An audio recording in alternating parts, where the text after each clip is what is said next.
Thank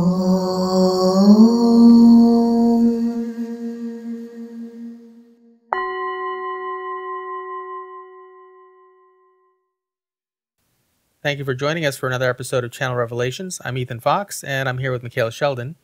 And we'll be spending the next couple of hours talking about ancient civilizations, as well as how the information from ancient times applies to modern times. And Micheila is a trans channel, as I've mentioned before, so we'll be speaking directly to the guides, but just so her conscious mind doesn't have any interference with what we're talking about today, I don't discuss any of the questions with her beforehand. And she'll be unaware of what we're discussing until I talk to her later about it. So whenever you're ready, we can get started.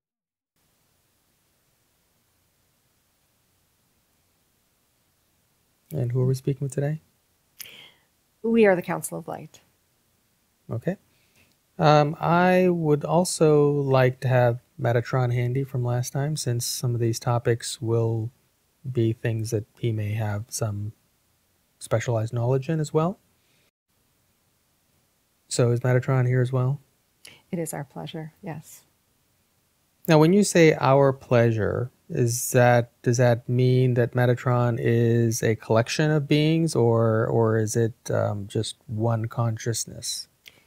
When a being like Metatron is offering information, it is not one being at all. It is a consciousness made of many. It is a soul drawing upon all aspects of itself throughout space and time, as well as all of the records that become assembled by that being for the purpose of whatever is necessary to support the ones who come to this transmission. Okay. I'd also like to have Thoth available. Is he also with us? Yes. Okay.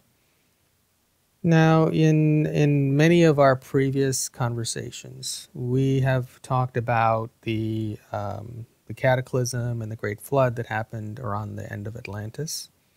I'd like to continue that discussion, and in particular, I want to begin with a little bit of a discussion about how time works and how dimension shifts actually function as it pertained to Atlantis and the Great Flood and the cataclysm that occurred about 13,000 years ago.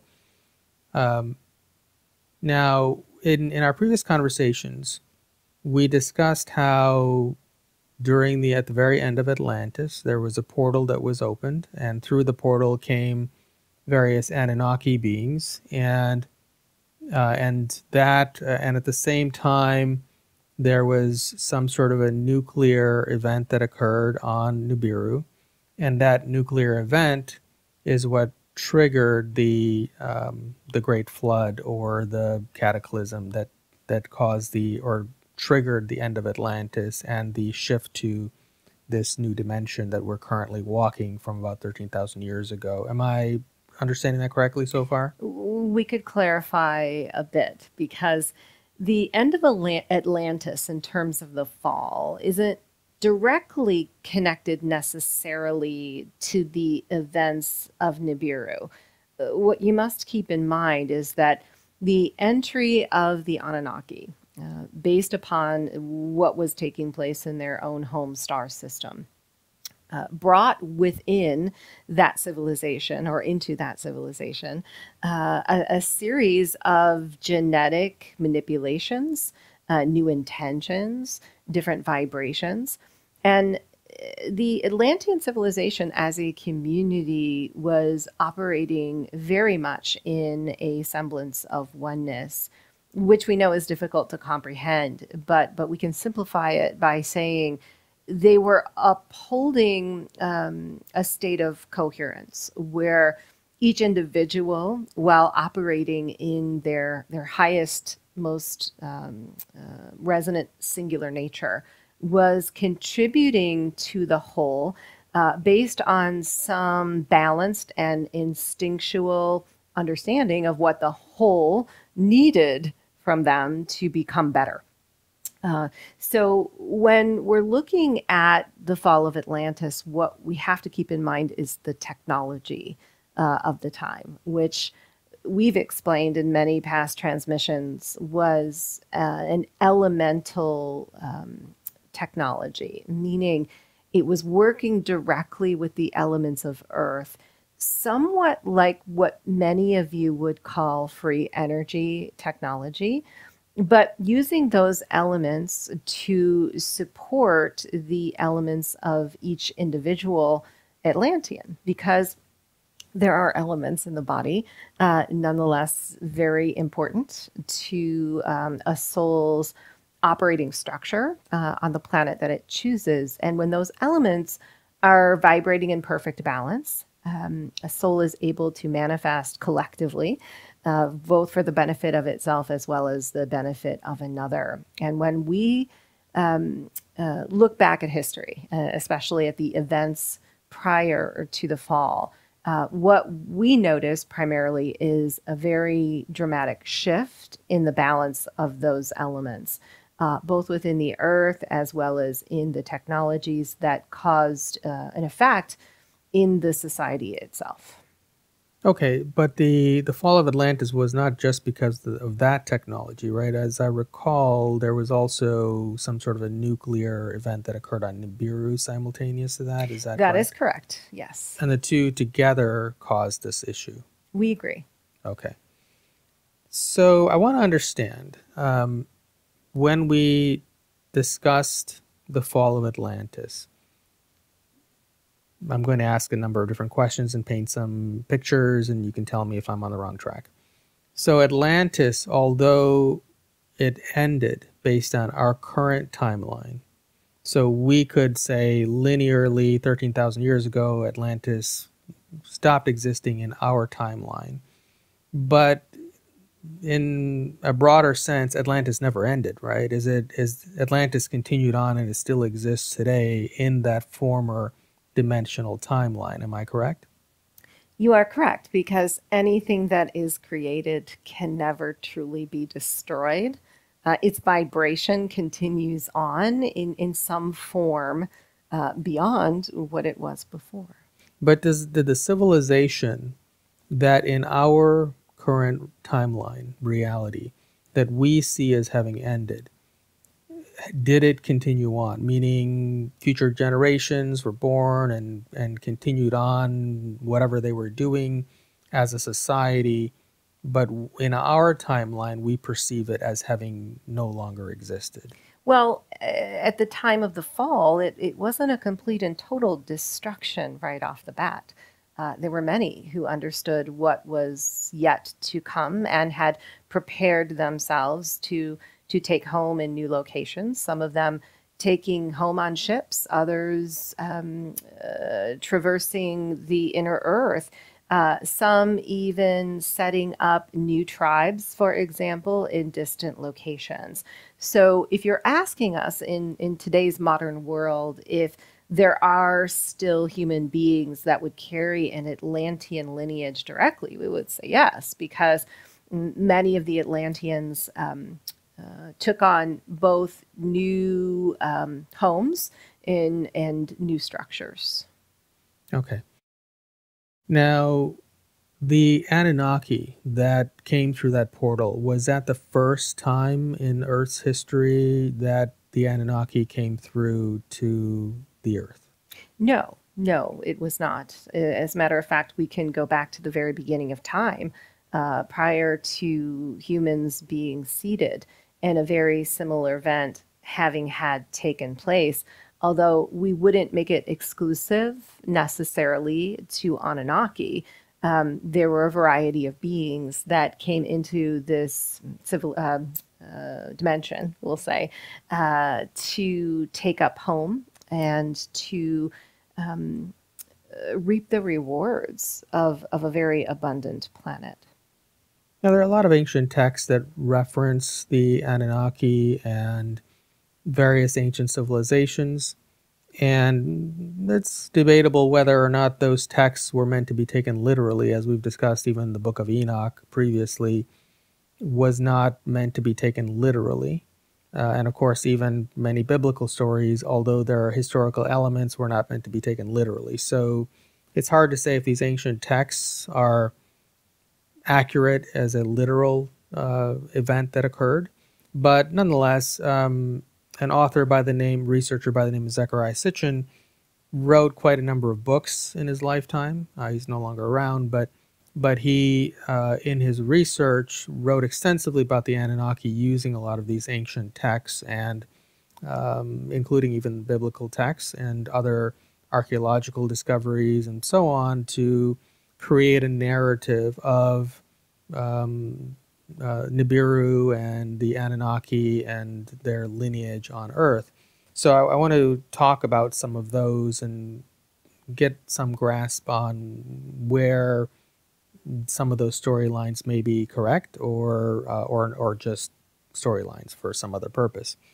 Now, one of the things that he talked about, and so this is where I want to understand time, because if there was a dimensional shift that occurred 13,000 years ago in our linear time, then time would not have existed the same way prior to 13,000 years ago. Am I correct in that assumption? Well, yes, if there has been a dimensional shift, time would operate differently dependent upon the dimension as well as the consciousness of the beings that inhabit it. Okay.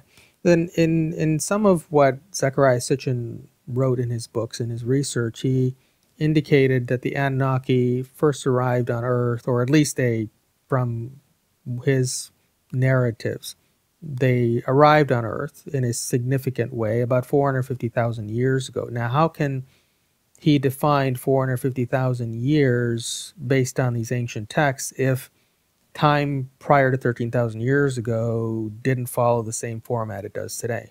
Well, that's an excellent question. We might say that as someone who is channeling that information, there is a vibrational determination being made based upon the period of time in which the creative energy was being output and the direct correlation to that in the past. But as intergalactic souls, we understand that everything is happening in the present moment, that there is a quantum reality through which all creative events are bound. And within that quantum time, certainly as a material being, there are instances where we need to calculate what has existed in the past and what has existed in the present. But from our determination, we think it would be very difficult to even put that into a numerical type of determination, because if time is happening simultaneous, and if something had happened in another dimension, to place it even equally within the number of years to the time that you are standing would be a very challenging endeavor. Well, the occurrence that he's written about that happened, according to him, 450,000 years ago, was the arrival of the Anunnaki on Earth to mine for gold, and also the story of Enki and Enlil. So first, did Enki and Enlil were they actually Anunnaki beings who came to Earth at some point? They were, yes. Okay. And this was prior to 13,000 years ago, though, right? Were they the ones that came through during that portal that opened in Atlantis, or after? You're asking us to place the time in which Enlil and Enki arrived on the Earth? Well, I'm curious if they arrived since 13,000 years, since we entered this current dimensional timeline, or in the Atlantean timeline, were they the ones that came through the portal, or was it before that time? It was certainly before that time. Okay. So is it fair to say, although we can't conceive of time in the same way, because it was a different dimension, that a considerable amount of, let's say, experience or whatever you'd want to refer to as time passed from the when Enki and Enlil came to Earth and the end of Atlantis? Yes, we would agree with that. Okay. Yes. Now, at the time that Enki and Enlil came to Earth, did Atlantis even exist in that timeline? Conceptually, it was in the minds and hearts of many. So we can't necessarily say the complete formation of that civilization had come to fruition. However, there was a great deal of focus on a group of enlightened beings creating a civilization where they would bring highly advanced technologies, healing applications, meditative modalities to the planet Earth, not only to understand how those things could create a very successful community, but to share these ideas with a great many others.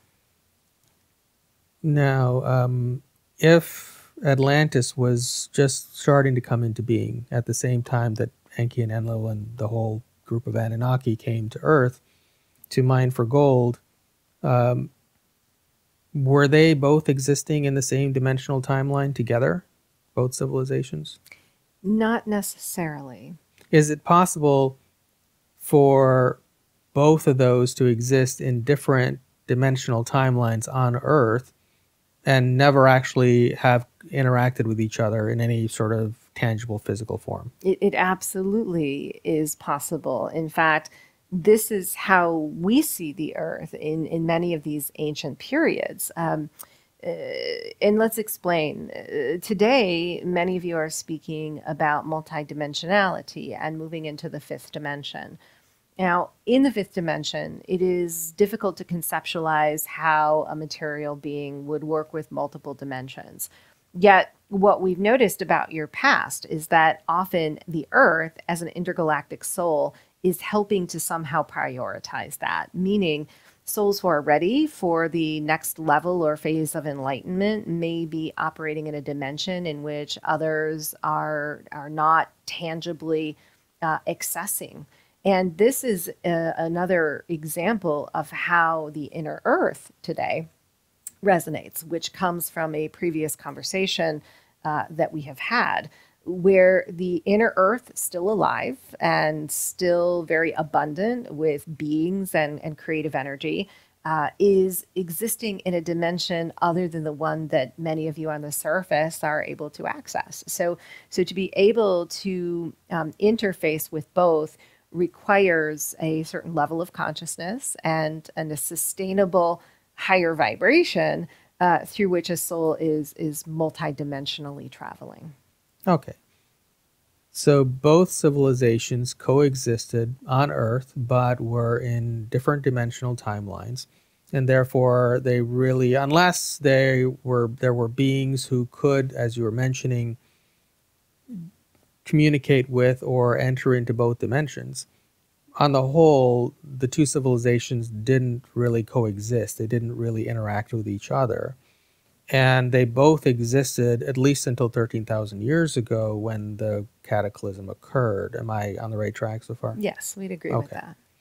So when the cataclysm occurred, it appears that all remnants of Atlantis, with the exception of maybe some of the pyramids that are around the world, have been eliminated from our physical reality, meaning we haven't found a lot of artifacts necessarily that were actually created in the time of Atlantis. But there appear to be some artifacts remaining from the Anunnaki, also in stone form, obviously. And today on the planet, there appear to be many religions that were founded on the Anunnaki civilization, whereas other than those of us in the spiritual space, it doesn't appear to be that the Atlantean teachings have carried forward in any formal way. Am I on the right track so far? You are, and we think that was very purposeful, of course. Okay. So is it possible that the Earth's consciousness, let's say, or whatever experience needed to be had, chose the timeline of the Anunnaki over the Atlantean timeline over the last 13,000 years, and we who have incarnated here since that time are functioning in that Anunnaki timeline more than the Atlantean one? Well, let's clarify what you are speaking of here, because you mentioned the Earth's consciousness, and certainly the Earth is a conscious being that is supporting the co-creative efforts and manifestations of all beings that exist upon her. Yet it is humanity, we believe, that has been led astray and has been lowered in its dimension. And this is how the spiral of time works. You are not creators from nothingness. You are tapping into the spiral of time and events that have happened that are purposely connected to the planet that you have chosen and the karmic themes of your race to carry on those creative threads.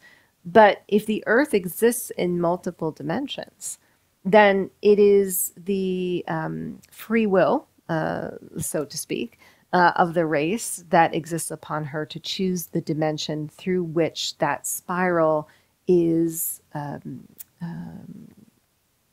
bringing that information to them.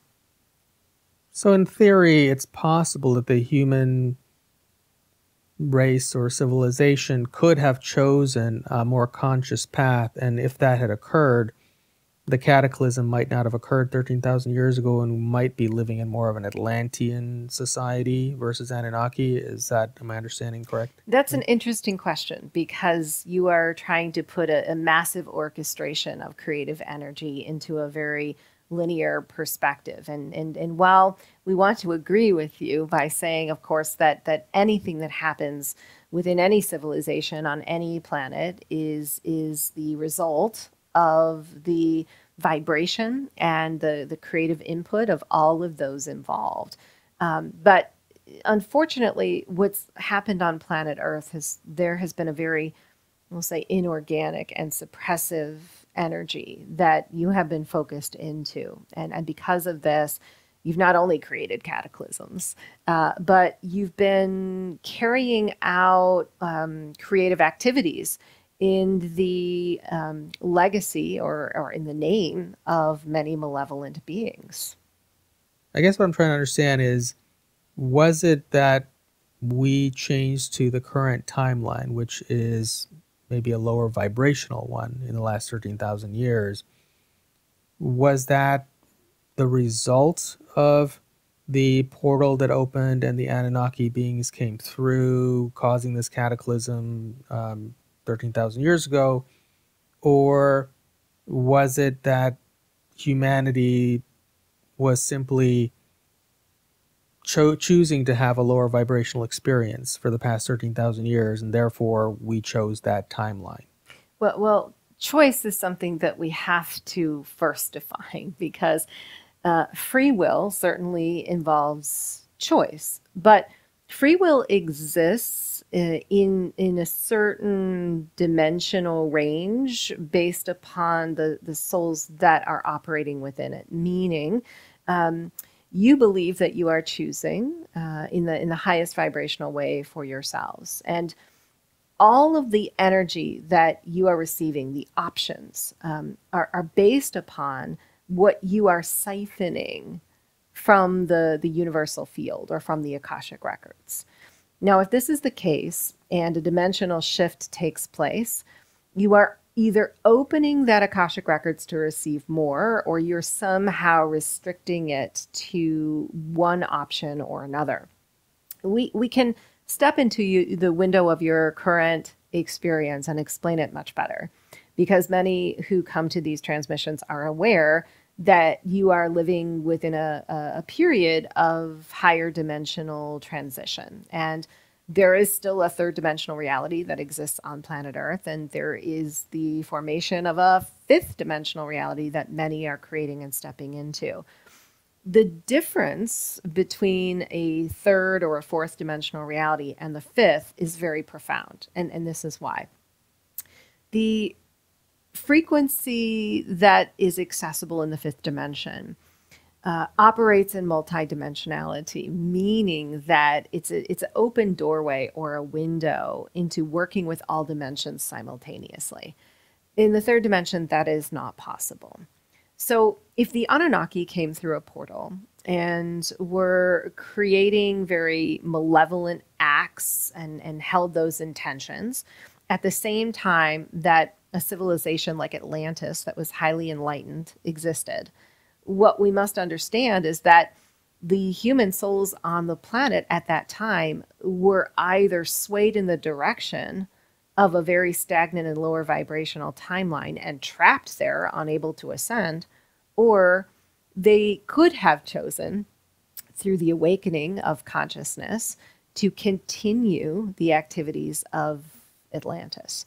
But that is indeed not what happened. So you do find yourselves oftentimes spiraling in the same history, but you're just reconfiguring the story in a different way. You are doing this every day. You have done it here for decades of time. And it is simply existing in the same third dimensional reality with no access beyond it. Okay. Going back to Enki and Enlil. Now, were Enki and Enlil two separate Anunnaki beings? Or were they two halves of the same consciousness when they moved? I assume they also, well, according to the story from Zecharia Sitchin, they used spacecraft to arrive at Earth, but as we've discussed before, like in the case of Thoth, spacecraft can also be dimensional vehicles. So these were, from my understanding, according to him, two separate, appear to be male beings. Is that correct? That is correct. Okay. And Enlil was said to be the second in line, or rather the first in line to become the king or leader of Nibiru. And Enki came to Earth primarily as a scientist. So he was doing experiments, genetic experiments on the whatever human type of beings that weren't quite human at the time, supposedly, that existed on Earth. Is that storyline correct? Somewhat. We see Enlil and Enki being equal parts of the same soul vibration, coming through a portal and having been dismantled, meaning they're hybrids and became individual beings from one, taking on different characteristics. Okay, so this is similar to what we discussed in previous conversations about portals through which some of the ancient Sumerians came through, and in the process of doing so, their multidimensional DNA was sometimes changed and may have had elements of reptilian or whatever that maybe were not true to their multidimensional aspects. Is that what we're... This is true. What you must keep in mind is that the Anunnaki portals that we have been speaking of, they were focused very much on research, not all of it, genetic research, but some of it. And this research, while being done on the human beings that were present at the time and Earth civilizations, it was not necessarily best understood by those who created it, meaning portals somewhat take on a life of their own. They create a consciousness. And in technology, we can see very stark changes that take place when we're using technology in a portal. And it's simply because a portal is connected to the greater universe. It's a part of the galactic grid system. And if the galactic grid system is operating in a certain vibration, that portal is going to raise or lower, for example. We know all of this seems detailed to what you are asking us about. But we want you to remember that the technologies that existed in those portals were turned into more of a malevolent type of focus, where beings were coming in sometimes with high and well intention for the humans they were going to interact with, but became modified genetically and found themselves in a situation on planet Earth that was different than what they had anticipated. Okay, let me encapsulate a few things that you said and make sure I'm on the right track. So Enki and Enlil were one being on Nibiru, and as they traveled through the portal and came to Earth, they became two. So would this be likened or similar to if we as a human soul, prior to incarnating on Earth, could potentially incarnate in two different bodies at the same time on Earth in the same timeline, even on the same in the same continent, for example, but be having two entirely different experiences, two personalities, and so on. Similar, yes. Okay. So Enki and Enlil, when they incarnated onto Earth in this way, were they aware that that was going to occur? No, they were not. As a matter of fact, as a consciousness splits into two, there is little remembrance of its history. It is as if they are being reborn in a different timeline and focused even into a different divine plan. Did they then appear on Earth in two entirely different personalities, essentially two halves of the same whole? Or were they, meaning, could one have been more evil and one be more, or rather, benevolent and malevolent, or something like that? Yes, in the case of Enlil and Enki, what we are seeing is a division of consciousness, such that the soul is taking aspects of itself and reassembling them into two different manifestations of consciousness. And in a genetic type of manifestation like this, what we must keep in mind is that there are going to be deviations from the norm in terms of what you would expect as a human when you're making these determinations from the heavens. Sometimes a soul is directed into all of the malevolence of its past, and it becomes very aware that it is on a physical planet working through ego, for example, and able to create things for its own benefit or that of its race, while another may take on the more angelic qualities of the soul, here to create more peace, here to follow an enlightened path. And that is indeed what had happened.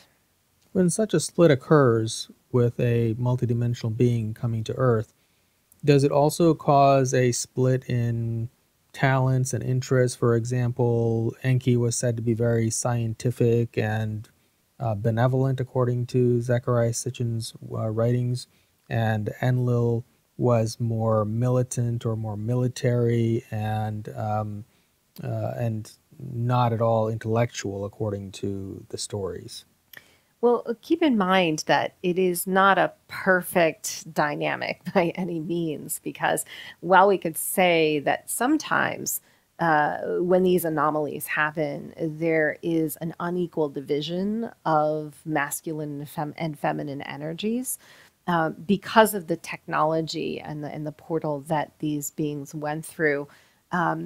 There were more unequal, we'll say, energetic areas of connection where one was focused more within itself while the other was focused more upon the whole.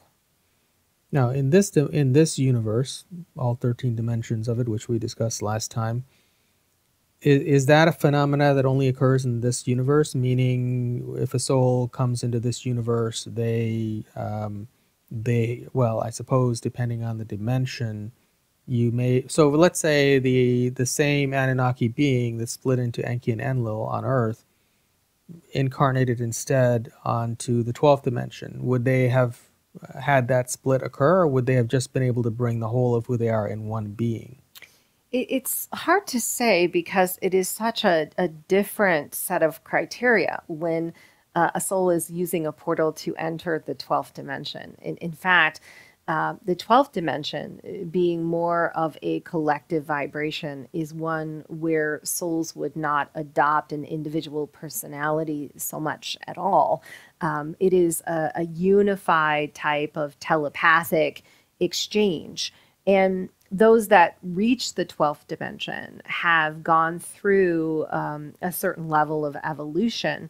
That doesn't mean that a negatively focused technology couldn't somehow disturb that vibration, yet we haven't seen it to date. So it's not to say that the 12th dimension is perfect.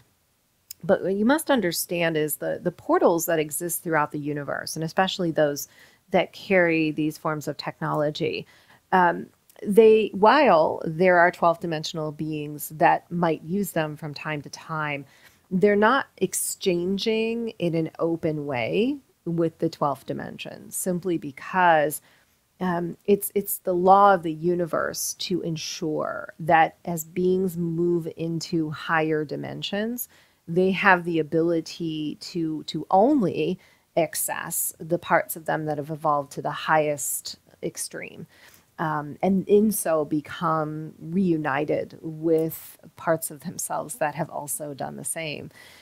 We know this is a difficult determination because we're looking at an ancient civilization that was enlightened like Atlantis, versus the one that you are comparing it to. But we want to explain that even though Atlantis was highly enlightened, it wasn't exactly operating in the 12th dimension. So portals that were open to Earth at the time were actually allowing in a variety of beings, regardless of their intention, regardless of their form, and it was not necessarily a two-way flow, if that is to be understood. Okay, so what dimension or dimensions was Atlantis operating from? We see Atlantis, if we were to measure it today, operating more in a ninth dimensional type of frequency. And for us, this is perhaps one of the highest dimensional civilizations that had occurred on Earth since its inception. And it's hard to imagine, of course, that Earth, at her inception, was actually a 12th dimensional being and still is today, because those that have decided to incarnate in this timeline certainly aren't feeling the possibility of that 12th dimensional reality. But 12 dimensions that exist within the universe, we've talked about the 13, but we're only using 12 here because we're matching it to the strands of DNA you have currently. These are somewhat operable only because the universe has expanded to that degree, meaning the beings that have arrived on Earth, those at the very beginning of time, we call them seeders, we refer to them often. They came as 12th dimensional beings as a magnetic draw to the consciousness of Earth. They were not here to ensure that a 12th dimensional reality became the norm, but the love in their hearts and the intention that they held was certainly one of the most high vibrational that we have seen on your planet for a very long time. So we might say that you've worked backwards from that, in other words, because there has been some infiltration of this planet from malevolent beings that have caused a great deal of confusion and created a lot of distortion. Atlantis, even though beings that came from the intergalactic universe were enlightened teachers setting up the framework for it, was still a material reality. So you must also keep that in consideration. Material as an energetic manifestation, in order to be solid and to be utilized in a physical reality, can only vibrate so high. It can only vibrate into perhaps a dimension that will sustain it. And we see that highest dimension threshold for material being the 9th dimension. And what dimension was the Annunaki group with Enki and Enlil operating from? Well, they also, in terms of the dimension that they arrived in, matched a 9th dimensional frequency. But remember, of course, this doesn't necessarily mean that they've been evolved in terms of a consciousness to work within the fullness of that 9th dimension. But when they arrived on Earth and came through the portal that they did, we do see a bit of a lowering of their frequency more to a 5th dimensional level over time. So they were 9th dimensional on Nibiru, but when they entered Earth, they entered into a 5th dimensional experience. Correct. And this is why, although they coexisted with Atlantis on Earth, the two didn't interact with each other. Yes, that is an excellent determination. Any being that is operating in a certain dimension is not going to coincide with another, especially at such intense range of difference. And in a similar fashion, I imagine there are other civilizations on Earth now that are operating in an entirely different dimension than we are currently. That is correct. And Yes. therefore, we would not interact with them. We would not see them or come into contact with them. This is an excellent example of what we are speaking of. Yes. So, to put this in a new and different framework, we've talked about the Earth being a multidimensional consciousness, having originated in a 12th dimension and still having the capacity to exist in all 12 dimensions. There are non physical beings that exist in timelines on the Earth, but they are not intersecting with you necessarily because they have no need to work with material. Help me to understand the difference between density and dimension, or and does that difference even exist? Because a lot of spiritual teachings and teachers have talked about densities and dimensions. How does a density operate in a dimension if we were to use the Anunnaki, Enki, and Enlil civilization as an example? Well, there are several different ways that we see density being used on planet Earth. So we want to first share our definition, and then we'll clarify some of the ways it's been interpreted. Dimension is a container that has been created by the universe in order to prioritize and organize information. So any timeline that is being created anywhere in the universe holds an imprint.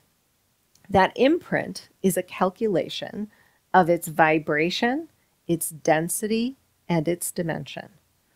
We know that you all understand what vibration is, but density has more a relationship, we believe, to the material weight that a timeline holds, not necessarily the dimension it arrives in.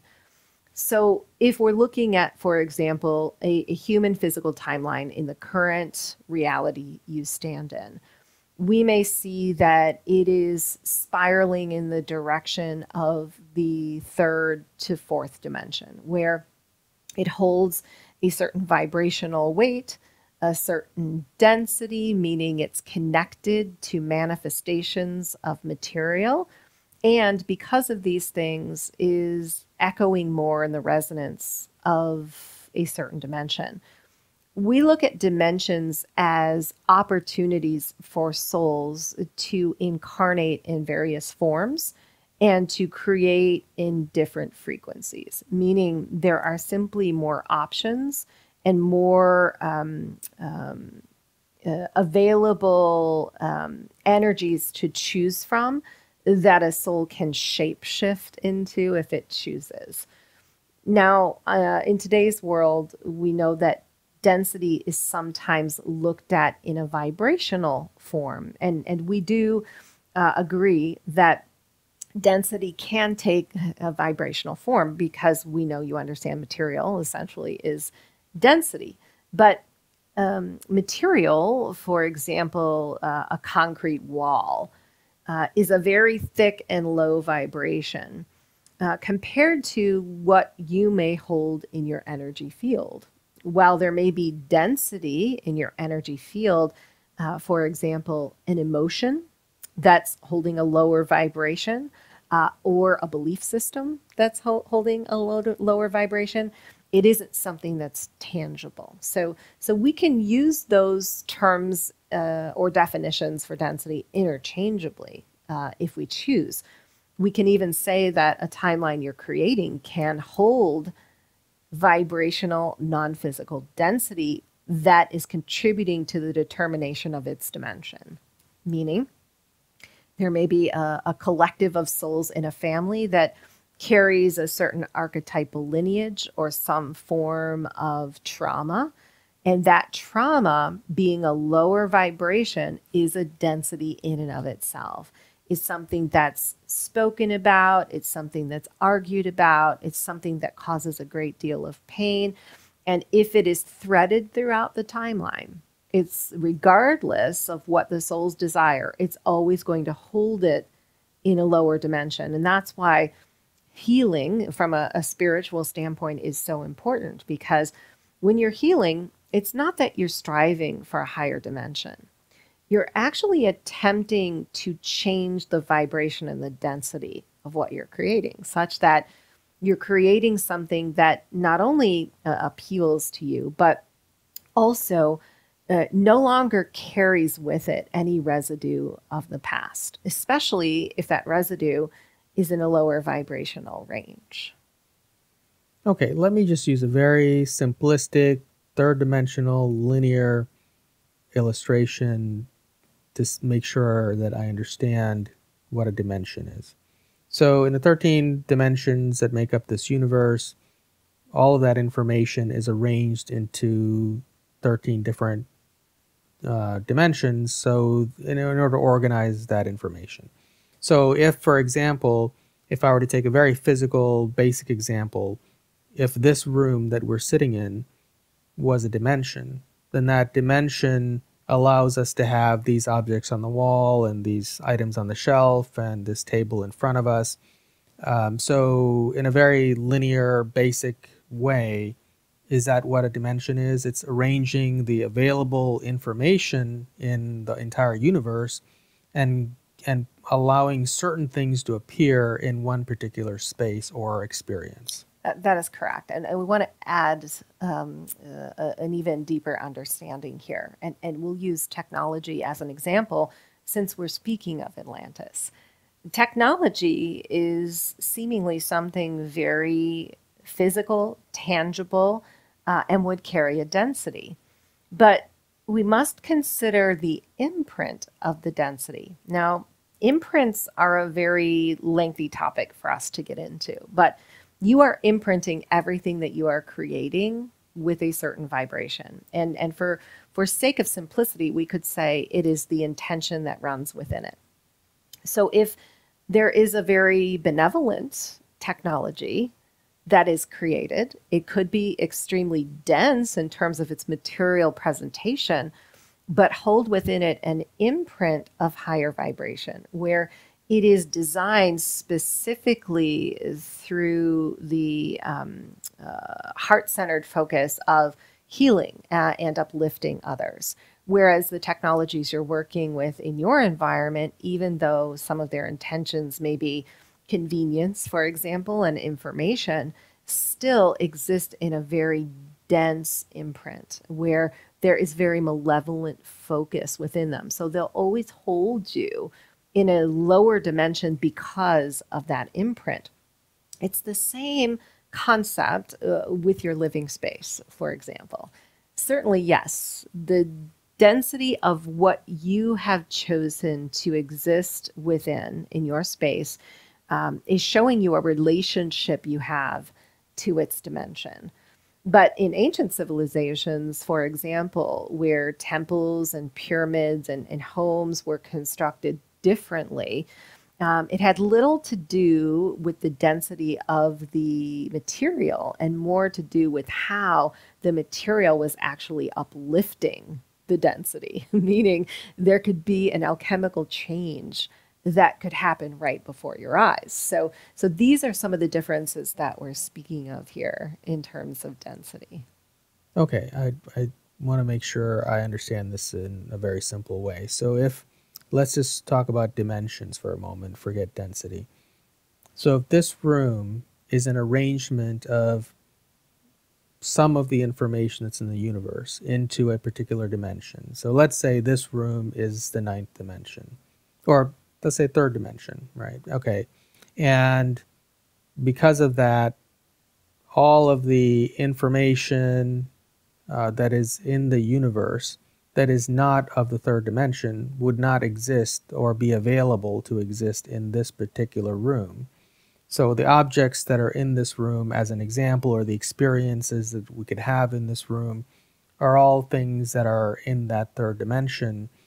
But if the house next door was existing in the 4th dimension, it would have different objects and different experiences than this room would have. Well, let's take it out of the context of a room and say that you are the consciousness that is creating the dimension of your space. So everything that has come into the space of your home, you have not necessarily chosen through your free will simply because it pleases you, but it somehow matches your vibration and the dimension that you have decided to exist within. And we see this happening all of the time, where human beings will have a dramatic shift in consciousness, and all of a sudden, the things that they have chosen, whether they be material decorations in their home or technologies, they begin to become changed, broken down. There's no longer resonance with them. So yes, we agree with what you're saying. Someone in the home next door to you could be living in a completely different dimension. And all of the material that they are upholding around them in their space vibrationally, which you believe is real and certainly is a dimensional reflection of the life that they're creating. So in theory, in my environment, I could be living in a dimension that's completely different than next door. So for example, this could be a fifth dimensional environment and that could be a third dimensional environment. Is that true? It is true, yet we still want to take it a bit out of the environment and put it inside of you, because you are the one creating the environment. It's somewhat like operating within an auric field. You can't see the auric field, but you can feel it. And many of you may be aware that it's there. And there are some people who can even see the changes within it. Your home, or the space that you live in, is an energetic reflection of not only the dimension that you've arrived in, but how you are ascending through that dimension, and will constantly change. So if you are standing next to an individual on the street and they exist in a different dimension than you, it's not that you would not see them. Yet there may not be things that you are able to ever understand about each other or be in resonance with. You may not even be compelled to speak to each other at all, because there is nothing about you that's drawing magnetically anything about the other. And often what we've recognized in terms of metaphysics is that some are operating in higher dimensions than others and can be in very close proximity, having completely different conversations and experiences than those that are with them, either as family members or roommates. So there is a lot of interesting dynamics playing out here in this timeline on planet Earth, but yet that's always been the case. It's the workings of the universe. Okay, so what is in the dimension of the environment that I exist within is a projection from within myself. And that's true for every human being, and we're all projecting different dimensional realities in our environment, correct so far? Correct. You're vibrationally upholding the material that you have accumulated. Okay, so material meaning physical things in my space are a projection, or rather something that I'm vibrationally holding in this space based on the dimension that I'm projecting. Correct. We could even call it a perception. Okay. Mm-hmm. So what happens if, so let's just say, and is there a limit? So for example, could this be a 12th dimensional, or is 5 or 4, is there a maximum that I could uphold in this reality that I live? It's a very difficult determination to make, and somewhat individual. So the collective that you have decided to be a part of will always be involved in how high of a dimension you're able to individually reach. It doesn't mean, however, that your soul can't reach into the 12th dimension and receive information. But here on the earth plane, what you're operating with in terms of material somewhat has a cap. But that only applies to what you are able to tangibly see, work with, and feel. We know that you understand there are human souls very adept at channeling, at energetic healing, at time traveling and speaking to interdimensionals. But that is not something that accumulates on planet Earth as density. It's something that is integrated as wisdom. So you can operate in the 12th dimension. The question you're asking us is, can you hold that dimension in the space that you have decided to occupy as a physically incarnate soul. And we think that today is somewhat impossible, only because in the 12th dimension, there's no need for dense material. It is just not a reality where the souls who are choosing to be in that form require the interaction with such types of energy.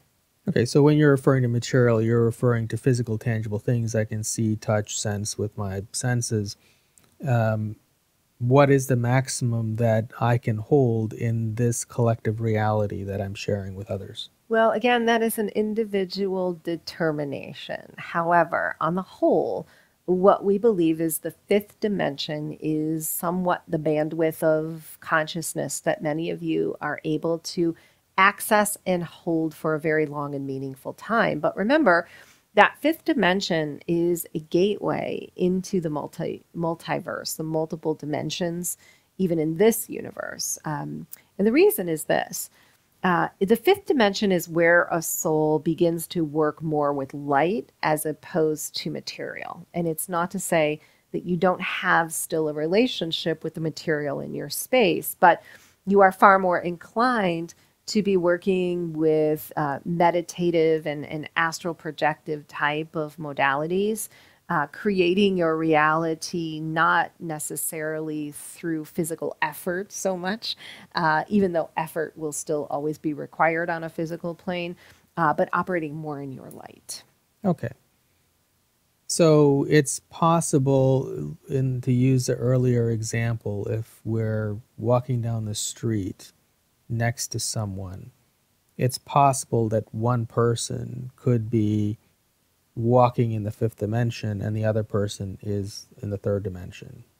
It is certainly possible that that is the case. And yes. Because those dimensions are close enough together, we would still be able to perceive each other as physical. You would, and this is why. Right now, what's happening on planet Earth is somewhat rare in terms of the ascension timeline on other planets and other star systems.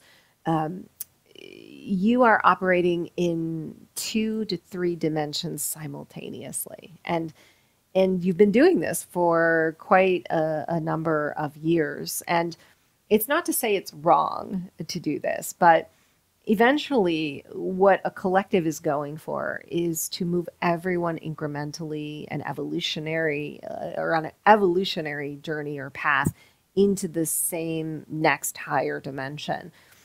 You still have a bit of a weight holding you back in terms of those who are not willing to awaken, even though there are a part of them within that are or is examining what needs to be seen in order to do this. So there's been a bit of a lag time, we might say. Also, what we're noticing, in addition to the example that you've brought up, is that there are human beings operating in different dimensions that will never cross paths on this same planet. Now, we know that when we say this, there's great concern because there are families who are on the opposite end of this timeline split, where there are children who don't seem to be progressing in an evolutionary way versus their parents. But genetics and soul contracts, they tend to override this model because souls will bring along with them all of the beings necessary that they are here to serve. So we give that also as a caveat. All right. So if, one of the things you said was that on the whole, even those of us who may be more conscious on the planet today, we can't advance beyond a certain point because those who are less conscious, who are part of our collective, are, in a manner of speaking, holding back that move forward, correct? That is correct, because you are co-creators. So you are not creating alone, even though we know it feels that way. Your soul's divine plan intersects with every other human being that has chosen to incarnate in this timeline with you. Okay. Let's say, and in our earlier topic, which we were talking about how there are other civilizations who are coexisting on Earth today who are at a higher dimension, high enough that we would never interact with them or even see them in physical form. Is that because they're higher than the fifth dimension? Yes, that Okay. is correct. So basically, third to fifth dimension, if a being is walking the earth today, we could physically perceive them. Higher than fifth dimension, they could be walking the earth today, but we would never see them. Yes, that is correct. Okay. What happens, let's say this environment that we're in is existing in the fifth dimension as a projection of myself. And somebody, let's say not a friend of mine or even somebody close to me, happens to visit, maybe somebody here to repair something or whatever. They exist in a very third dimensional space. How would they interpret the environment? Well, they would interpret the material environment the same as you. The question is, how would they integrate the vibration of that material? And that is an individual determination. The space that you are creating, the environment that you live within, is a vibrational equivalent or even soul signature of your choices, your consciousness, all that you've become in this life. So when another soul enters, while they may be able to touch and interact with the things in your space because they're now, even though third dimension, entering your own, it doesn't necessarily mean that they're having the same experience of it that you are. There are some things that they might see with the human eye, but not be able to consciously understand or to recognize or even remember that they interacted with. Because if something is of a high vibrational nature and a lower vibrational soul interacts with it, while the goal is always to awaken the one at a lower frequency, it does take some time, in other words, for that change to take place. So there are opportunities, we believe, for souls that enter a higher dimensional space than the one that they exist in to now see something other than what they ever have, to walk away somewhat changed in that environment, but not necessarily know how. There's a lot of intangibility about this, in other words, that's hard to describe, but the light body is always taking in what is necessary for a soul to have a conscious next level awakening. The critical mind may not be operating in the same experience. So is this what happens, for example, if we were to have family members over who are not of our awareness or understanding? Maybe they're operating in a more third dimensional way. Even if they come into our environment may have a lot of things in it that are fifth dimensional in nature, they may not possess the understanding to be able to perceive those things in their true, or in a more than physical light. Where something may have a certain meaning to someone in the fifth dimension, meaning it could be an anchor for cosmic history, or it could be a remembrance of something that they have lived before. Someone in the third dimension may see it as very flat. So what we're attempting to show here is the difference between multidimensionality and a more material density, where someone does not have the access to the energy of space, to the vibration of material, but are just entering it as if it is flat, an earthly determination of what society should be. And this is the big change that we're seeing taking place in those that are ascendant and awakening. They're becoming far more empathic, far more sensitive. Everything has a purpose. Everything has a meaning. Which is a much different way of operating than in the third dimension. And we could say this is a lead-in to multidimensionality, because we see beyond the physical meaning of something being in space. We know it also has a very important vibrational role in being there. Okay, so for example, in a very simplistic way, if somebody were to walk into this room and they see the flower of life on the wall, to them it's just a flat piece of art. But for me, I perceive the multidimensional aspects of it as well as it being a flat piece of art. Correct. And you're also reaping the rewards of the energetic interaction with that understanding. It's not to say that if a third dimensional being put a flower of life image on their wall, that they wouldn't receive the energetic benefit. But there has to be some conscious attunement to the vibration, meaning we're accepting of it, we're understanding what it is, we embrace it in our lives, because anything that we might bring into our environment that could help us can be resisted if our consciousness will not accept it. So yes, we certainly agree that that is a prominent difference. All right, using that example in a very simplistic way, me existing in this environment and having somebody come in who is not part of my circles, who is existing in a third dimensional perspective, how does density play into that? How is his experience different from mine based on density?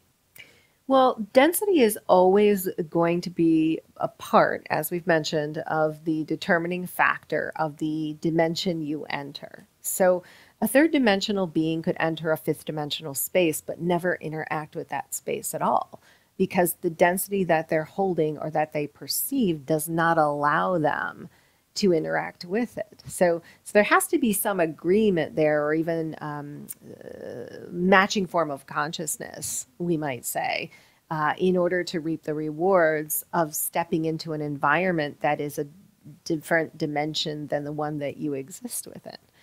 Some openness to it, in other words.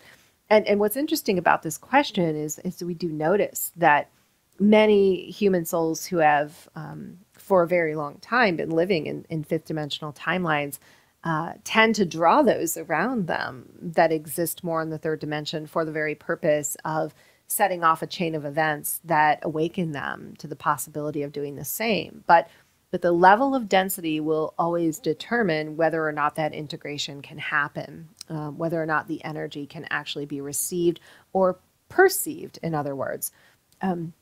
Imagine the depth of perception that you might have as an eagle soaring over the landscape. To have that eagle eye and be able to tune in to a very fine and small detail in a very huge landscape is something that we think higher dimensional beings are able to do. They have the particular senses and mastered the energetic interpretation of all that is happening. And it isn't something that always has to be understood or felt in the moment. We actually see this as sometimes being a problem. Spiritual beings practice to the point where they feel so many things that they want to stop and determine everything that they're feeling. And that can even weigh them down in the process of awakening. So different dimensional realities are holding different densities. In other words, the higher dimension that you are in, the less density that you are working with. And this helps you to have a clearer view of everything, whether it be the actual physical material in the space, its purpose, or the energy behind it.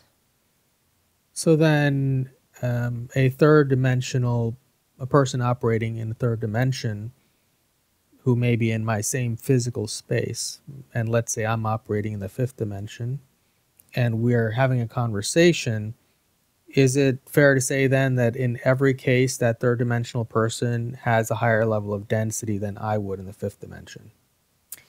If it is truly a lower dimensional reality, yes. And it is just the case that it accumulates in this way.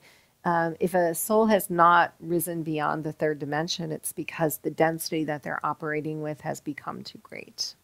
Now, a lot of spiritual teachings use densities in a similar way as dimensions, meaning they number them third, fourth, fifth, sixth, for example.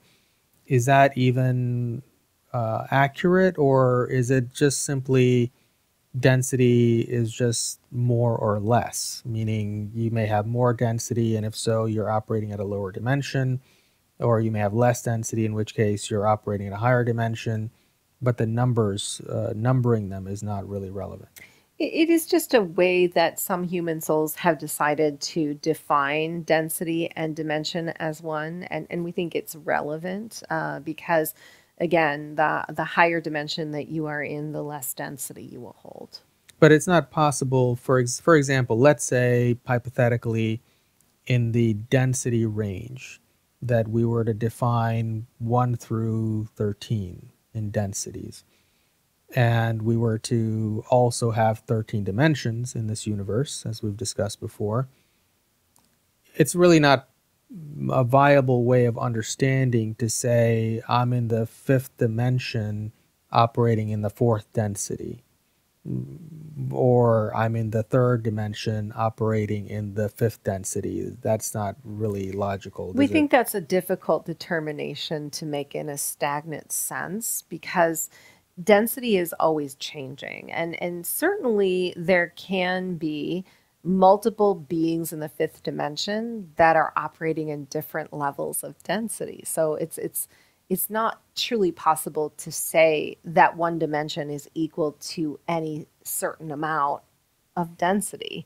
There are also going to be times that human souls go through difficult challenges or periods of transition in their divine plan and are struggling with something physical or otherwise that is going to create some density. It does not mean that that density is affecting them the same way as another soul in the 3rd dimension, but we don't see density necessarily as being able to be measured in a collective sense, even though it can be looked at and determined from time to time based on where a race is in its evolutionary process.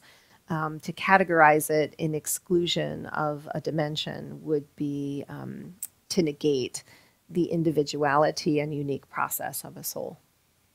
So if we were to have, let's say, 100 people, 50 of them are operating in the 5th dimension and 50 are operating in the 3rd dimension, all of them, there could be 100 different densities then. So the 50 that are in the 5th dimension could have 50 entirely different densities that they're experiencing, and the same true for the 3rd dimension. Am I understanding correctly? It is. It's a difficult way of looking at it, but it does make sense. And keep in mind that density can also be a soul's relationship to material and the world. So you have come up in a very suppressed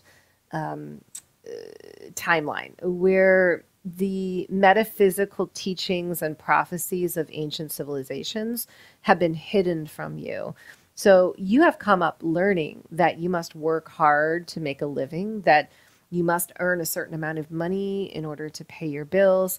And this is a very dense way of existing in the 3rd dimension because it doesn't account for the idea that you have any semblance of energy that you are able to put to good use beyond what you're taught.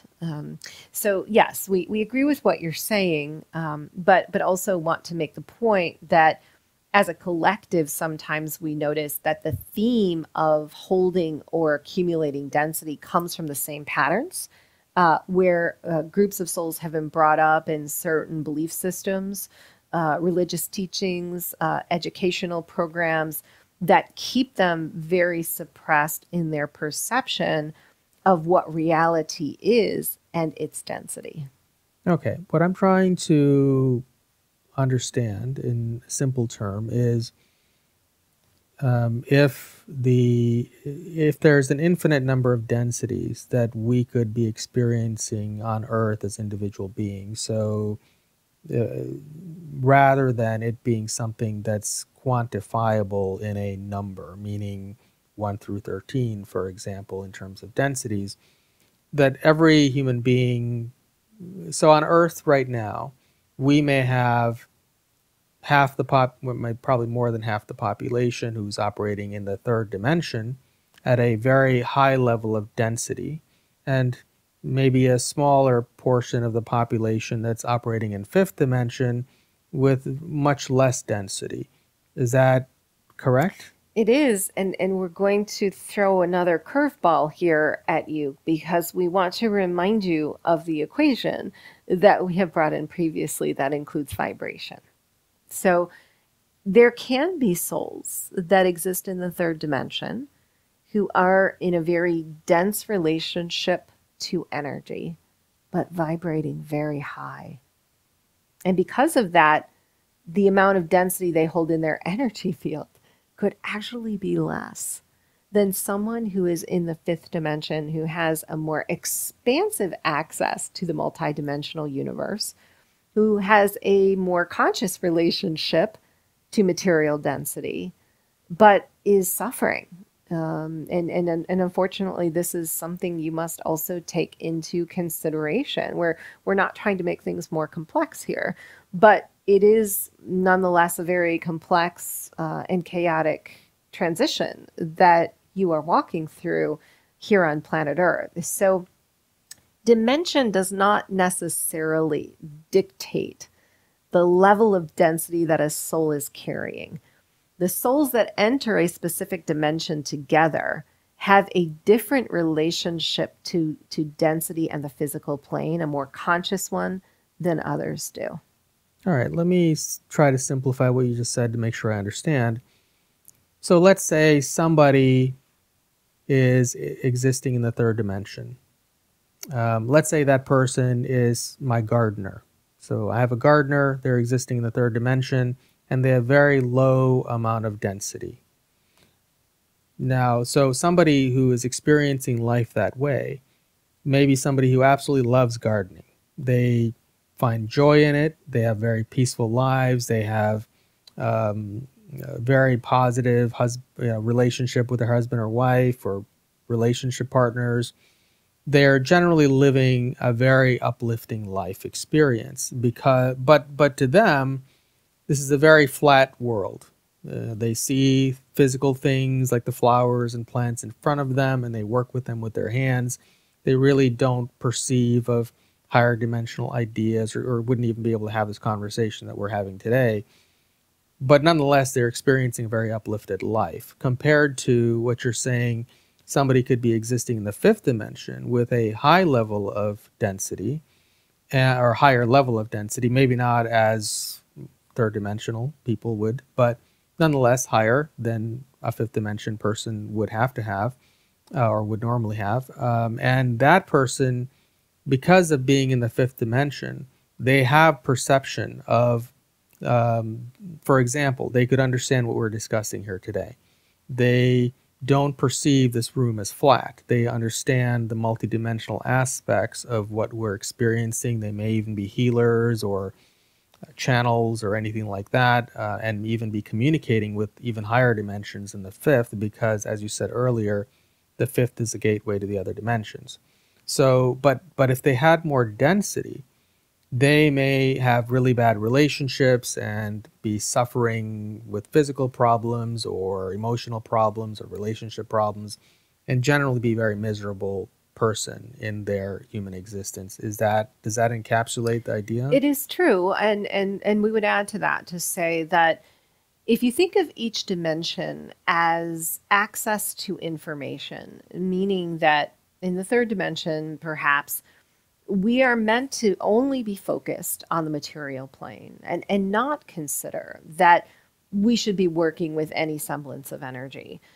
Anyone who is there, who is happy in that dimension and living their lives to the fullest is not accumulating a great deal of density, but working with it the way that they should. But as you move into the fifth dimension, you have more access to energy, information, the spiral of time, the Akashic records, and as such, able to use it in order to accelerate your soul's evolution. So the idea of evolution in each dimension takes a vibrational shift where it might accelerate a bit further simply because we have the opportunity at our fingertips to be able to access things beyond the veil, beyond what we know to be true in only a physical realm. But if someone is suffering in the fifth dimension, meaning they're using that heightened awareness and perception to proclaim that they would rather not be in a physical body, the question is, are they actually evolving? Or are they able to tap in and use what they are able to access now to put into motion all of the changes necessary to evolve as a soul? That is something that we believe is a part of your human free will.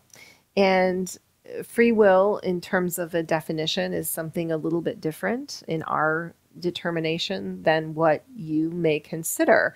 We don't see free will necessarily as the ability to shape your life to whatever you want it to. Free will is the ability to continue to ascend enough to receive the information needed to leave the past behind and become a better manifestation of it. And there's always a wave of energy that you have carved out that is moving you through space and time in order to do that.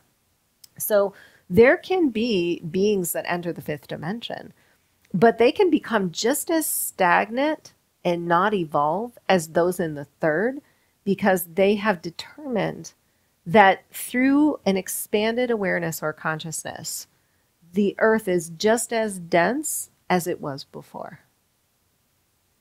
So how can we understand if, for example, is it fair to make the assumption that if you're generally a very happy, uplifted person, that you probably don't have a lot of density, versus if you find yourself suffering a lot in life, you probably have more density, regardless of what dimension you're operating from? We agree with that. And this would be the determination of the vibrational density that we are speaking of. However, the vibrational density that you hold in your structure somewhat becomes a filter to your ability to create in the material world. So anything that's weighing you down energetically or vibrationally is going to suppress your soul's ability to create to its infinite potential.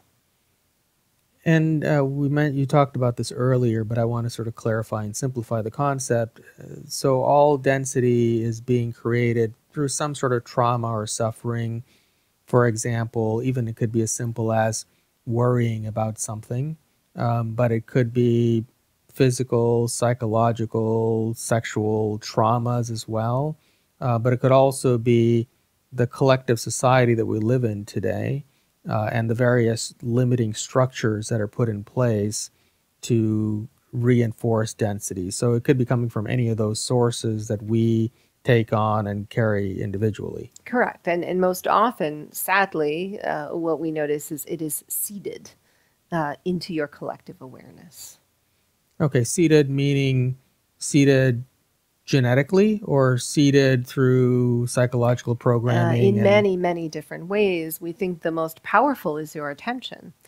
When your attention is gathered and placed on something that is chronically and constantly fearful or detrimental, it is going to cause an accumulation of density. But certainly within the DNA and within the body, there has been an accumulation of toxins, for example. These are all densities that hold the soul back from being able to work with the dimension and the consciousness that it has accessed.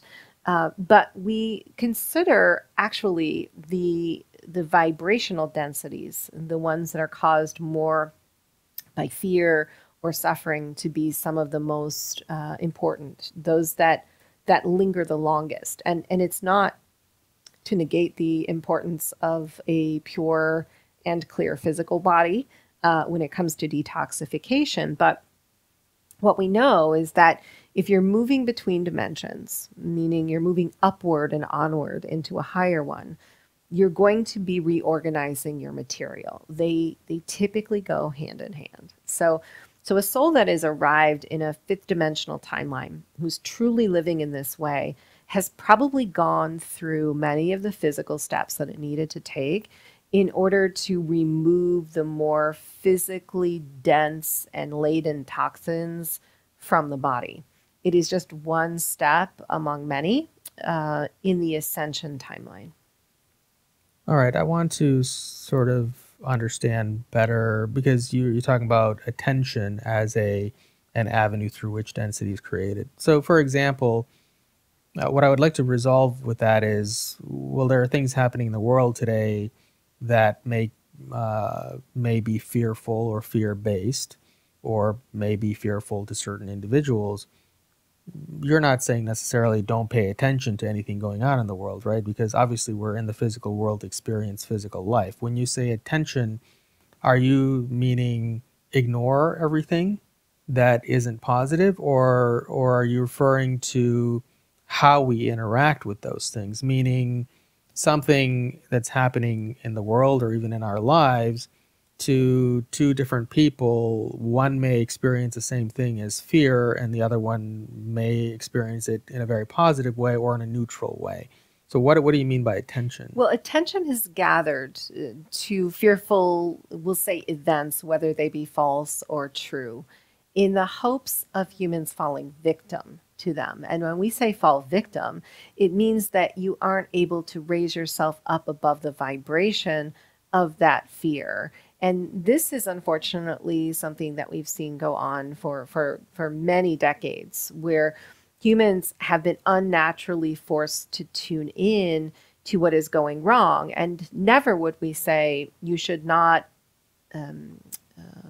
attune to those things, because if and when they are real, it is important for you to know. Yet that is the question that we are chronically asking, is what is real versus what is false. And unfortunately, we've seen a great deal of what we'll call false light or false information being implanted within the physical environment that you live within.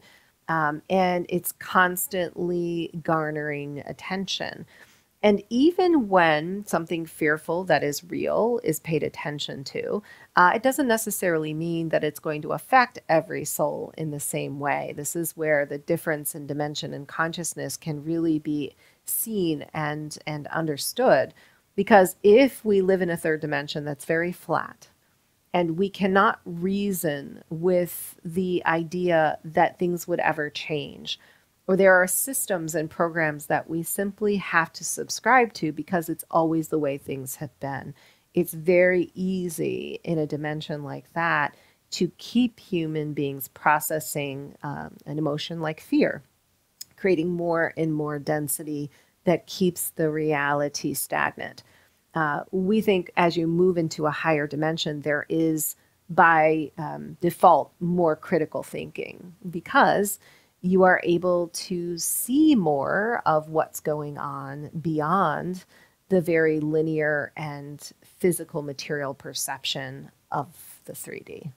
All right. So if we were to use the last few years as an example on planet Earth, there was a lot of fear. But if we were to take, let's say, two different people who were exposed to exactly the same information of the fear-based things that are going on in the world, would they both accumulate the same amount of density from it? Not necessarily. What's the difference? The difference is how a soul responds to that fear or that information. And it isn't necessarily dependent upon an immediate response. That is what is interesting. And let's take what has happened on the earth the last couple of years and put it aside for a moment. Let's say you come home to your home and you walk in the front door and realize that you have been robbed. There could be an immediate fearful uprising. It would be natural for you to feel fear knowing that someone else had entered your apartment and perhaps taken things very valuable.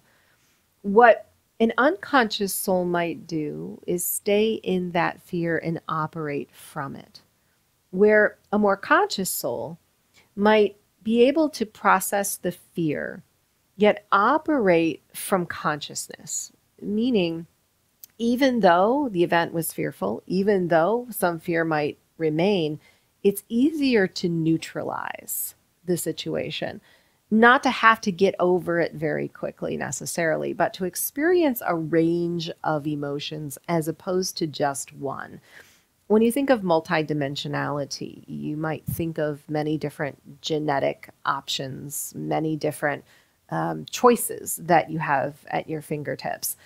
When you are in a lower dimension like the third, the range of options and emotions are typically more narrow. And what that means is we're used to staying in the emotion of what's happened to us in the most heightened sense. So those that practiced in ancient civilizations, yogis, for example, enlightened teachers, did so in order to neutralize energy, meaning they were able to feel and be present with whatever was happening, but go through a series of emotions such that one did not take over. And that's the beauty of an imprint. We could have a very unfortunate incident like our apartment, our home being broken into, and we can feel fear in the moment, but we can neutralize that fear by going through the action steps to resolve it and actually become an agent of change in the world such that a pattern like this actually becomes broken. Where in the third dimension, what we tend to see is the initial fear holds on. And it creates a stream of memories through which future events are born. And that is the problem with density, is that it accumulates from one experience into another that could be completely different than the one we experienced. So everything is cumulative in that way. We can experience fear, then justification, and then forgiveness, and then calm. And then we can go back to fear again, that it might happen in our future, but rationally remember that we are safe. And all of that is contributed to our level of density, to the imprint that we leave on the experience. And imprints are very magnetic. So if we are recounting an event that happened to us in a very fearful way, we're actually drawing from the Akashic records, from the spiral of time, more events in the same vibration, in the same imprint. And that's why so many people on planet Earth have not evolved beyond what they call karma, or they're having the same experiences over and over again with different people and in different settings, because there's a strong imprint either related to fear or disempowerment or unworthiness. And that is so magnetic, it's so powerful that it's drawing more and more of the same. So in a higher dimension, we're less apt to keep drawing the same experience. Certainly, we are going to revisit history because that is universal law. We're always going to have history come back around because it is the foundation of what we are here to create. But we will approach that history completely differently than we ever did before, because we're open to feeling whatever we need to responding in different ways, to accepting non-physical information at times. And in so doing, we evolve beyond it. So what is the most ideal way to approach life? Is it to focus on only the positive and ignore things in the world that may be scary or that may bring about fearful emotions? Or is it to experience all that there is, even the things that are fearful, experience the fearful emotion, but process it from a higher vantage point or a higher state of being such that it doesn't overtake your life? Well, in this timeline that you have chosen, if you were to exclude all fear from your life, you would never live out your soul's true purpose, because you have come here based upon a historic pattern of fearful events. But your soul knew that you were courageous enough to face them because you had the opportunity to accelerate your consciousness wide and strong enough to be able to interact with anything and not let it define you. So in ancient civilizations, as we mentioned, yogis would practice the breath for many reasons, of course, but one being the ability to feel it all, to feel at such a deep level that something like fear could never stand in the way of the soul's creative ability.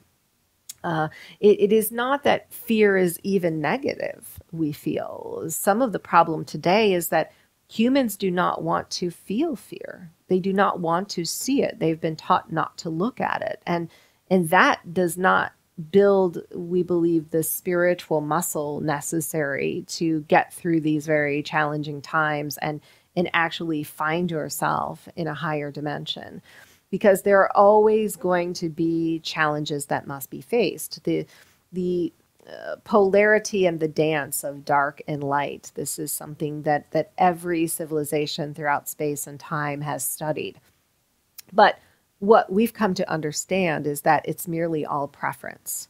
Even though here on planet Earth, the darkness has become so dense and so dark that you're still experiencing the traumas and the crimes against humanity that suppress you today. What you're aiming for is to see those with such a clear vision and to accept in your heart that they have happened, that you can mourn them like the people who experienced them yourselves, enough to say that I am now going to take it into a higher vibration and live my life to the solution while I honor the past and what's still happening on planet Earth. So we don't suggest ignoring fearful situations at all. In fact, we think that sometimes the fear is calling you and challenging you to see exactly how powerful you are, and the plans that you have brought to the earth manifest before your very eyes. It's fear that calls you to do things that you may not have ever done before. It is just that, unfortunately, that fear has been constant and chronic, and it has been very hard for the nervous system to hold. And that's why we're always recommending meditation as a regular practice, not only because it resets the nervous system, but it accesses a part of you that knows, regardless of whatever happens on planet Earth, what you may come into contact with or not, you are here with the criteria to change it for the better, to leave behind a legacy for future generations of something that is necessary to move the earth into a higher dimension. All right, let me encapsulate a few ideas to make sure I understand the bigger picture of everything we just discussed. So if I, as a soul, want to maintain a low level of density or even reduce the amount of density that I have, regardless of what dimension I'm operating from currently, I could do that by diverting my attention away from things that cause me fear or negative emotions, whether those are in my personal life or the world. But by doing so, I would be neglecting my purpose for being here as a soul in the first place. So while less fear due to my attention to not focusing on, for example, we have this philosophy in the spiritual space that we should always focus on the positive. And so if I'm understanding correctly, by focusing on the positive, if we truly could do that, then we would reduce the density that we're carrying in our experience. But if we were to focus on the positive all the time and ignore everything that's going on in the world, pushing it away in a manner of speaking, not simply because we're living in a society where maybe we're not impacted by those things, but if we are impacted by things that are fearful and we simply ignore them to the best of our ability, we would be neglecting our purpose for being here as a soul to experience those things because they are happening in our reality at this time. Well, we think it is important to create a life that feels good and you are fulfilled and joyful as a soul. If you are taught to not look at what is happening in terms of trauma or fear, by its very nature, that is a restrictive energy. You are restricting from your experience something that could only be here, that is necessary to direct you in the way of light. And that in and of itself will create more density. So if a soul is resisting looking at what is happening to the world's detriment, it is somehow suppressing its ability to feel at the highest level. And in so doing, processing stuck energies and emotions, even from the past, becomes that much more difficult. And we think this is somewhat entwined in the intention of even teaching this model to begin with. While some are very well intentioned in wanting to raise up the vibration of all that is positive by not looking at the negative, we think it's better to create a more resilient and strong structure that allows you to be the calm in the midst of the storm. Because so many of you incarnated here at this time as light workers and mentors and leaders of new communities. And it is not an easy time on planet Earth to be doing those things, nor was it for many ascended masters who incarnated on Earth during similar turbulent times. If they had been asked to not look at the negative, how would they have known where their mastery was most applicable? And we believe the same goes for you. So it is a constant balance, however, we believe, to be able to see what's happening on the earth to humanity's detriment while also creating a life that serves you. But the two have to meet somewhere, and that's what's most important. We talk about creating from nothingness. No one here is creating from nothingness. But what we see in many spiritual teachings is there is a preclusion to focusing into the future. What is it I desire that I only want to focus in on with 0-point precision to allow manifest? I am going to block out what's happening in my reality and only focus here.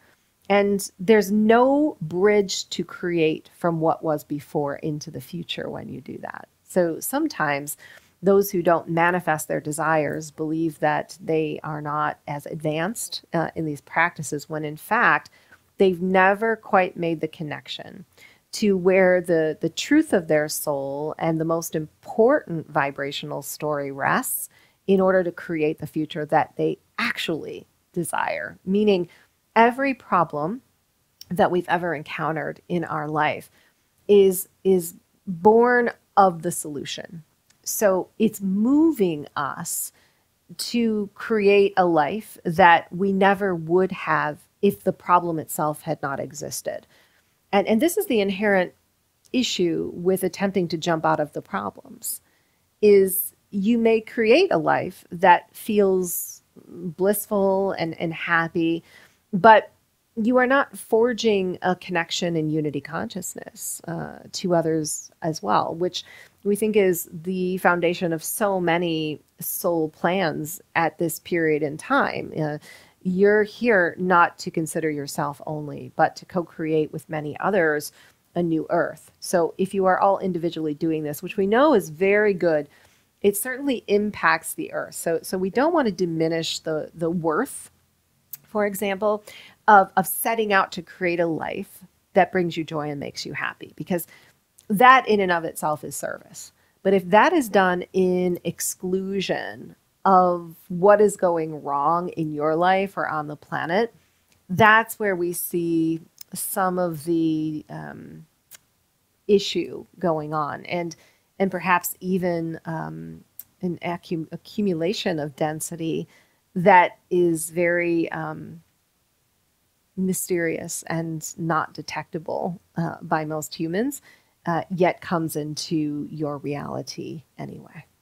All right, then to go back to what you said much earlier about attention to things is what creates density, you're not referring to attention to world events that may cause fear, but you're referring to the act of getting lost in the fear, if I'm understanding correctly. Well, there is a prominence of fearful events and stories and media that humanity is chronically focused their attention on. And in fact, we see you being drawn in that direction. So from the moment that you wake up and put on the morning news till the very second you close your eyes at night, you are influenced by a variety of things that are leading you down a fearful path. And many of those are very unnatural, some seated and untrue is what we're saying. So false fear is a real dilemma, we believe, in this timeline. And that's why we say it's so important to focus your attention equally, both on perhaps things that you need to understand that are happening on the planet in detriment of the human condition, while also focusing your attention on what you think is important to change that, both in your life and in the lives of others. It's again a balance that we think is very hard to achieve in this timeline, but a worthy cause to place your effort on. It is not attention only that creates. We cannot stress this enough. And we know that in the third dimension, spiritual concepts were put into very linear and simplistic definitions so that humans could understand the basics of how to work with energy. But you've graduated beyond that third dimension enough now to understand that attention, it is very important. It's the prelude, we might say, to your vibration and how your vibration culminates in manifestations. But you would not have arrived here without some semblance of a soul's plan in action. Meaning, you're here creating with the foundation of something that you saw as an angelic being long ago, that you put into place through multiple contracts and meetings and various vibrational influences that were going to change you and make you into the person that you've always wanted to become. As a creator, you're negotiating with that plan, meaning your goal is to raise it up into the highest vibration possible. You're trying to reach as high as you possibly can into the upper dimensions, into your metaphysical prowess, into working with all of your energy and using the full range of consciousness that you've been given to co-create with all that you've decided long before you arrived. And let's put this into context, because we could say that what's happening on planet Earth today is something that you would have anticipated, even though for many of you it's been quite a surprise. You wouldn't have wanted to suffer, but you would have saw it perhaps as one of the greatest opportunities to come to a planet and work with a pattern that needed to be broken. So you said, I will come here with all of the gifts and abilities from other lifetimes, all of the wisdom that I have access to from the cosmos, and I will put it into a unique soul being that will interface with many others and create a life that by its very existence is different than what the generation before me would have chosen. That's ultimately the purpose for why you are all here. And it is not just vibration that is important either. We must consider where vibration comes from. Attention certainly is one aspect of that, but how we respond to what we see, how we feel about what we perceive. These are the things that not only linger, but also have been very neglected purposely within humans. You have been taught not to feel, or you have lost the connection between what you experience in the moment and how you feel about it. Many of you question even why you feel a certain way, as if it is right or wrong, when that feeling is so important. Even if it's fear, even if it's anger, even if it's something that's been deemed a lower vibration, because in that feeling is a message. It's calling you to some action. And that action is the ultimate form of creation. It stems from an intuitive part of you that senses the world around it, that's opened itself up to a grander perspective, and now is able to work with everything it perceives to put something new into the world. And that, we think, is another important add to this conversation, is evolution stems from new creation, and new creation stems from what was before. And this is ultimately where those in the fifth dimension we think are most benefiting the planet, is they have a willingness to stretch the bounds of what they are creating, to not have to be accepted or fit into the norm of what society expects. That takes a very strong-willed soul, one that has practiced in not only some semblance of breath work, but also in knowing itself to the highest degree. Because if we go back to ancient civilizations, knowing thyself has always been the most important teaching of those of the time. When we know the self through the experiences that we inwardly have, we outwardly become a manifestation of the highest consciousness. So ideally, if we find ourselves in a storm, let's say, whether it be personal or a world storm, the ideal way to be is not to turn away and ignore the storm, but rather walk through the storm and grow through the experience and turn it into something positive, even though we experience fear in the doing of it. Well, to be fully present with it, we will add as well. Many would not want to be fully present with fear. They would wish to push it away or to run from it. But the second you become present with any emotion, you are able to integrate it and use it as a benefit in your creative activity. And this has been a teaching that has not fully taken hold, we believe, on planet Earth at a time when it could be so beneficial. The more present that you are with the emotion that you have, regardless of what the emotion is, the better off you will be, because that emotion will not define you. It could not linger long enough to create any amount of density, but it is feeding you valuable information. And a soul that is aware will use that information consciously and to the benefit of its planet. And is being present with the emotion something that becomes available when you're operating from the fifth dimension?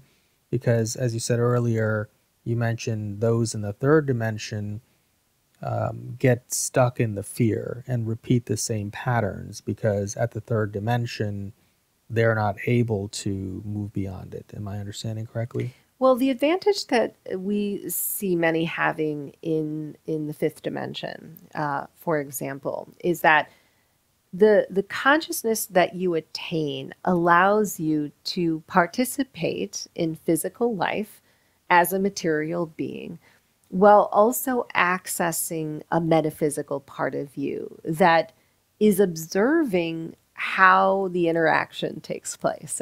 So it is truly the crux of becoming multidimensional when we're able to participate in reality, but also have the capacity to observe how we are participating and how others are participating with us, without allowing it to somehow complicate our vibration. And that's the true difference, we believe, is that in the third dimension, the consciousness, again, which is not wrong, it's focused more in a lower vibrational and dense and linear reality, where a soul is within itself, but not accessing much beyond. In the fifth dimension, that access of the soul within itself and beyond the self become a simultaneous type of activity. And this is where immediate knowings can actually come in, and souls become very clairsentient. In other words, they may immediately realize that their their reaction to something is coming from the past, coming from an Akashic pattern that they have lived before, or something that has been in their family lineage, for example. All of these things are so important because they allow a soul to make a new decision. So let's say there are two individuals, one third dimensional, one's operating the fifth dimension, and they're both physically experiencing a traumatic event. Let's say, weather event or something like that. And the person in the third dimension is only able to be consumed by that fear emotion that they're experiencing, or whatever emotion it is. They are that emotion. All they can do is to be within that physical body, and they cannot see that the emotion is separate from them. Whereas the person in the fifth dimension can experience the exact same thing the third dimensional person is experiencing, but they are also able to observe themselves experiencing that thing that the third dimensional person is experiencing. Meaning, you may still have the fear of the event that's taking place, but you're also able to see yourself as this human being who's experiencing this third dimensional event that's causing fear within that body.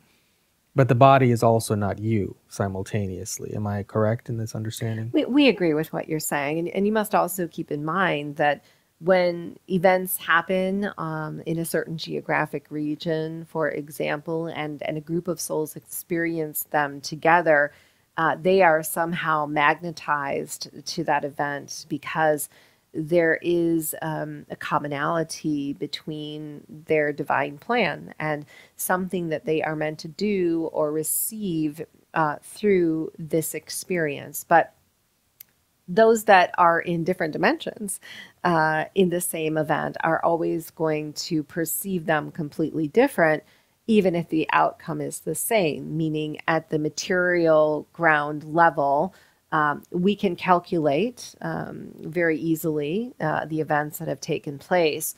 A more conscious soul will put it in the context of spiritual purpose. How am I to respond that is somehow helpful to others or helpful to the world, as opposed to looking at it in detriment to themselves? It's somewhat like having the ability to step out of ego. And it does not mean that a highly conscious soul does not experience the fear of the storm in the moment. But the fear of the storm is not the only experience that it's having. So this is the advantage of multidimensionality, is within one experience, we're having many simultaneously, and we're able to either choose which one we prefer, or to use them all somehow to our benefit, or especially to the benefit of those around us. So the ideal way to experience human experience in the fifth dimension, as a fifth dimensional being, for example, is to observe whatever is in front of you, which may be what's happening on the world stage as well. Experience those emotions, whether they be positive or negative, as fully as possible, but at the same time be an observer of your experience. And in so doing that way, we also minimize the amount of density we are carrying in our energy field in the fifth dimension. Is that correct? And the reason that density is minimized is not just the observation, but how the observation allows us to consciously attune and respond. So every moment is built from the last. And what heightened observation or fifth dimensional consciousness allows us to do is feel the emotion while also consciously responding to it and even expressing it, which we see is a very difficult past that humans are dealing with. It's been so hard to constructively express emotion. It's been suppressed for the most part. But when you're not observing yourself in an experience and you're feeling something so intense as anger or fear, you may be apt to share that with another. So it's not just the density individually that we believe becomes impacted, but often humans are exchanging and sharing density and accumulating it in others based upon their emotional immaturity, or we'll say inability to consciously process what they are feeling and experiencing. All right. I'd like to bring our conversation back around to how we began. And that's a big topic. We're going to continue this conversation in future shows, but we started this conversation with the Anunnaki and the Atlanteans. You mentioned that both were operating in the ninth dimension, and both coexisted on Earth at the same time. So if both coexisted on Earth at the same time in the ninth dimension, how is it that they had no interaction and were not aware of each other? Because if I understand correctly, in the third or fourth or fifth dimension even, if we coexist with someone else in the third or fifth dimension, we interact with them, even though they may not play a similar role in our lives. Remember, just because a timeline has the same dimension does not necessarily mean that it's made up of the same density, imprint, and vibration. And we brought to your attention the intention of material or technology or of the beings who are there on planet Earth. Just because you have an expanded consciousness does not mean that you are using it for the benefit of yourself or many others. Access to information can be used in many different forms. So just like your vibration will call a soul who may be in likeness to you in many different respects, those that are not of your likeness will not be drawn. And timelines of the same dimension do not equal each other necessarily in terms of their contents and the beings who are playing out the stories in those dimensions. So would that be sort of like if I'm in this environment here and this environment that I'm sitting in right now were ninth dimensional, and my neighbor could also be in a ninth dimensional environment, which is totally separate from mine. So we're both having a ninth dimensional experience in the same planet Earth, but they don't intersect. That's correct. Okay. So the Anunnaki and the Atlanteans coexisted in the ninth dimension on Earth at the same time, but they were essentially in two different places or realities, in a manner of speaking, that didn't interact with each other. We agree. Okay. Yes. I understand. Now, what about density? Were they both in the similar density as well? Not at all. Now, we're not speaking of material density so much because even though in the ninth dimension the density would have been much lighter and different than it is today, remember what we're speaking of regarding intention and the purpose of working with dense energies like earth and elements and material. We could say the Anunnaki, who came very interested in the precious elements of gold on planet Earth, were not holding the highest intention, respect, or benevolence for the earth or the beings upon it. Yet in Atlantis, we see a very high reverence for earthly elements. Working with precious crystals, for example, especially harnessing the power of water, not to its detriment, but to the benefit of the earth and all involved. So this is the stark difference that we are speaking of. So the stark difference being that the Atlanteans, operating from a lower density, were considering the impact of their actions on everyone else as well as the entire planet, where the Anunnaki were operating at a higher density, and although both in the ninth dimension, and they were taking certain actions, let's say gathering gold, in very selfish perspective without considering the impact to everyone else and everything else? Correct. In a simple way of looking at this is that the Atlantean civilization was operating in a love-based frequency and unity consciousness, where perhaps the other timeline you are referring to was not. Now, with Enki and Enlil being two aspects of the same consciousness that split into two, were they both operating in the same density or having access to the same dimension, or was one more benevolent and one more malevolent?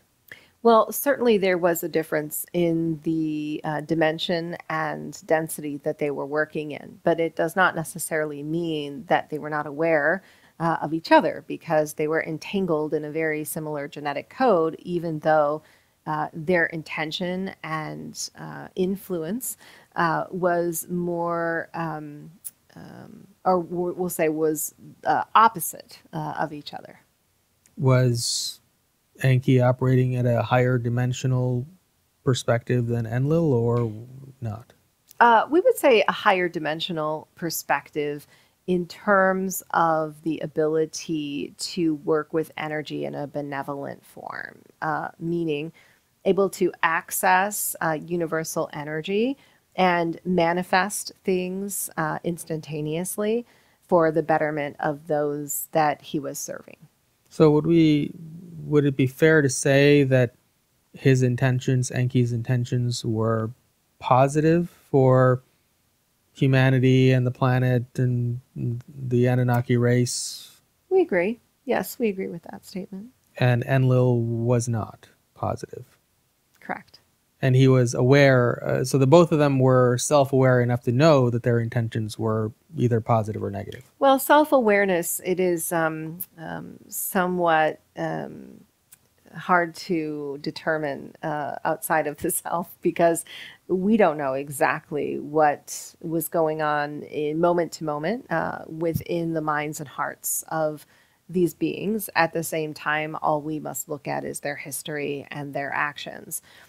Those who are operating in a malevolent fashion, we question, are they fully self-aware? For if a soul is an aspect or a manifestation of God consciousness and here to create something of that caliber, they could not fully be self-aware if they are harming the earth. Okay. Well, we're going to pick this up next time and continue and carry on further from where we left off today. So thank you, Micheila, and thank you to all the guides for being with us today. And thank you all for joining us for another show, and we'll be back next week with another Awaken Empowered podcast. And you can also watch us on various other platforms such as Spotify and iTunes and Google, for example. And we'll soon be bringing back our live streams as well with Micheila and with me and Barb. So look for that in the next couple of months or few months, and we'll add that into the lineup that we have going on currently. So thank you, and we'll see you next time.